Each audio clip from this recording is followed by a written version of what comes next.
The Christ impulse was asked, Master, how do I go about following you?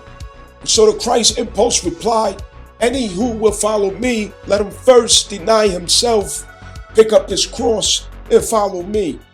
So self-denial, this goes with Capricorn. This exercise goes with Capricorn.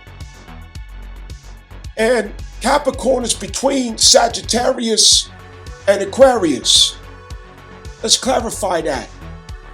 Sagittarius is where we are longing to embody knowledge as wisdom. Okay? We are longing to embody knowledge as wisdom. The body is calling for this, okay? Which is an individual longing, individual experience of the body of the self. Aquarius is the body of the people.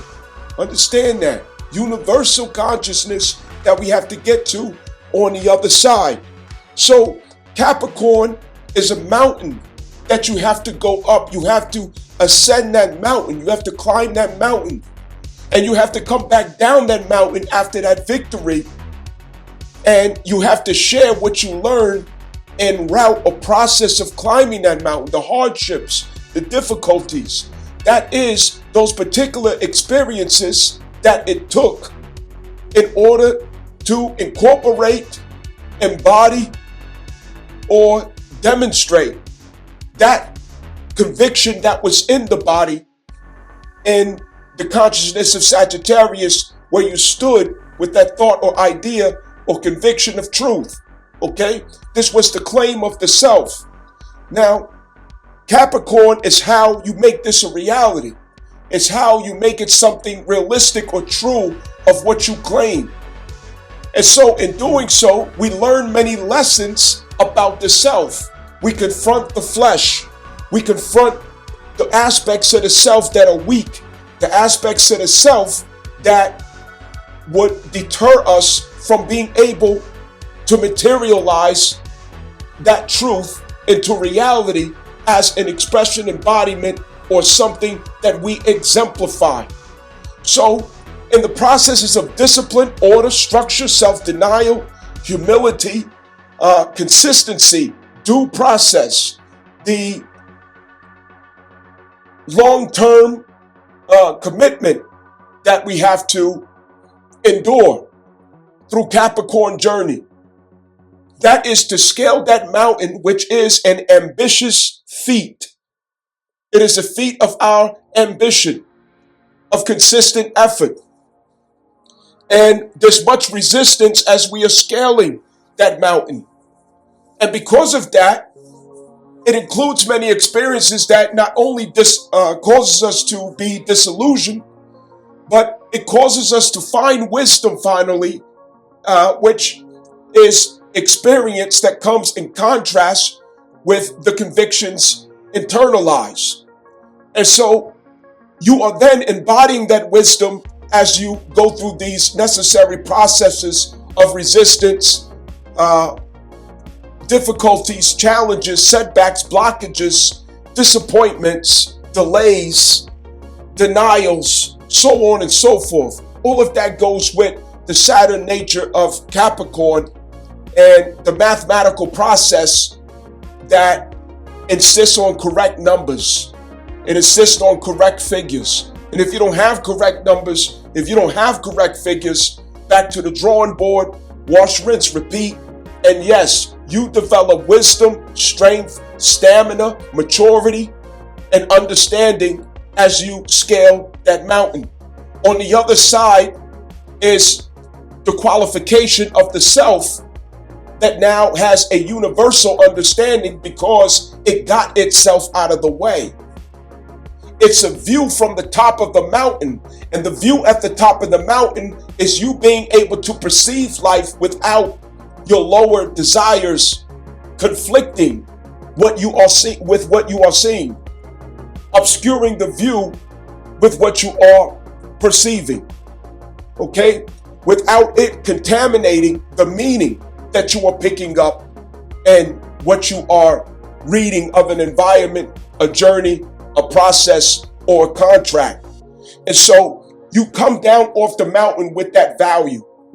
And that value is actually that wisdom that you began to long for when you were in the fire of Sagittarius. So scaling the mountain of Capricorn, you now have that wisdom.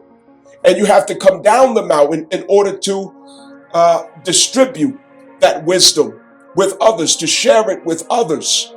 And you're sharing it with others because you realize universal meaning, universal concepts, universal value. You realize everything that is beyond yourself because as a result or consequence of scaling the mountain of Capricorn, you lost the attachment to the self. And now you realize that self is part of a whole. And you realize that meaning is only a fraction of the whole.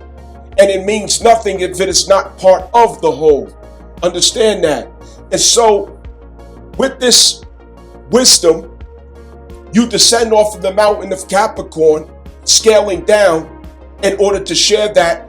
That is the substance that's in the gourd of the water gourd that the water bearer now has as a value to share with the people as a humanitarian effort, initiative, service, or commitment, especially in hindsight with Capricorn process and experience that you have embodied.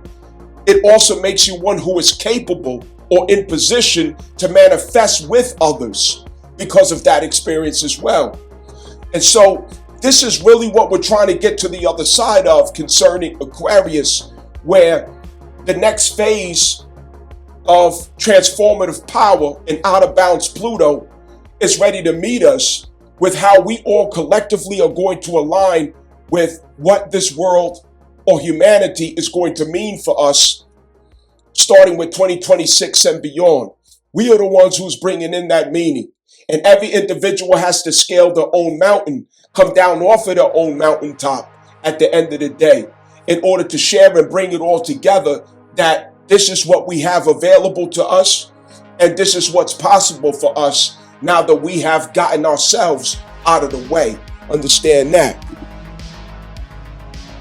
Now, you do want to know when you come off of that mountain to the people, Aquarius, to the service at Aquarius, to that universal concept of the meaning that you now are qualified to create or innovate, okay?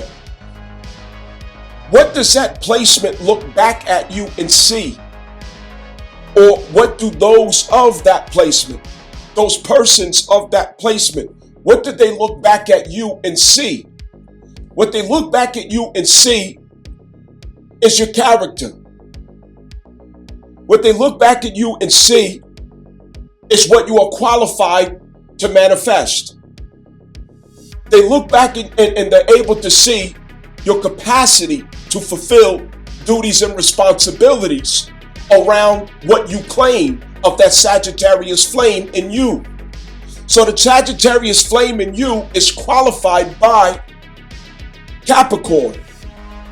And so people are seeing that 10th house expression of yourself once you have scaled that mountain and you have been formed by that process.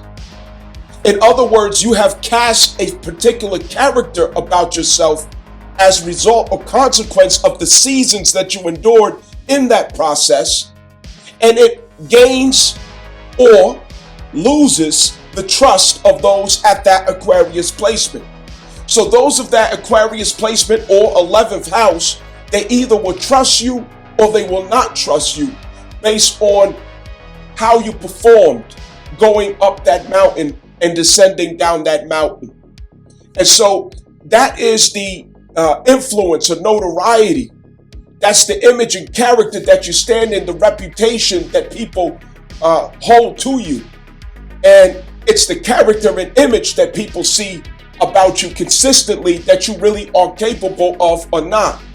And that really determines what type of Aquarian collective that you are going to be able to have access to, collaborate with, or attract into your life of those who trust to do works with you or not. Understand that. So Sagittarius is where it begins, because that's the flame that started the motive for you to even scale that mountain, your Y factor. And that Y factor remains consistent should you do that. And people connect with that.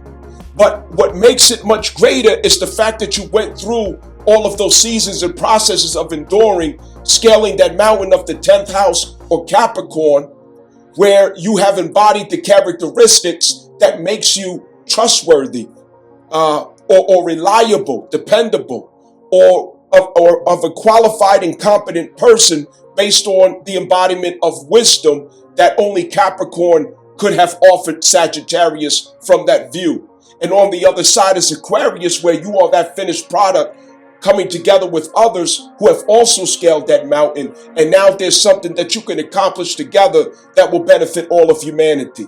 Understand that. Innovation is here, and it's waiting for us to climb that mountain. It's not going to be easy, but we are more than able.